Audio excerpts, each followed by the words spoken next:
We're discussing the halachot of, again, bishul achar bishul. So there's, as we mentioned, you got to make a differentiation between a dry item and a wet item, which means something that's 100% cooked before Shabbat. For example, a kugel or a schnitzel or something like that, 100% cooked and it's dry. 100% it's mutar to take it out of the fridge, Shabbat morning, heat it up again on top of a blech or something like that.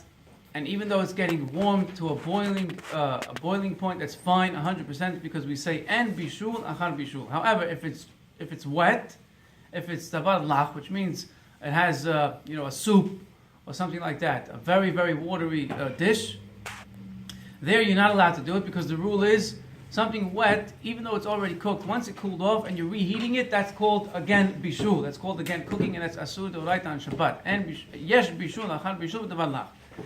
There's a discussion, what if it's an item that was wet, but it dried up, and now it's congealed gravy, if you want to call it like that, it's a congealed item, and it's, right now it's a davar, it looks like a davar yavesh, it looks like it's a dry item, but really, the minute you heat it up, it's going to turn into a full, nice, gravy, liquid item.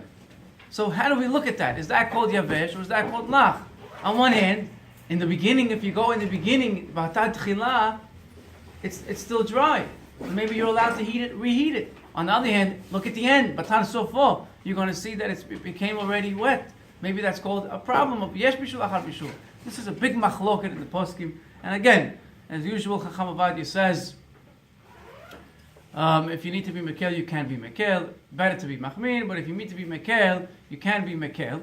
He adds, if most of the item is a dry item, for example, it's a roast or a whole big item, any type of thing like that, it's a whole. Really, most of it is yavesh, and just miut is rotev, is this wet item. Then you have two reasons to be mekel. Number one, because rov is kavesh, and then already a lot of poskim hold that once rov is yavesh, it's fine. And number two, it's congealed. So the fact that it's congealed also is another reason to be mekel, and therefore he says you're allowed to heat that up on Shabbat. Again, better to be machmir, but if you need to, you can be mekel. Baruch Adonai Le'olam. Amen.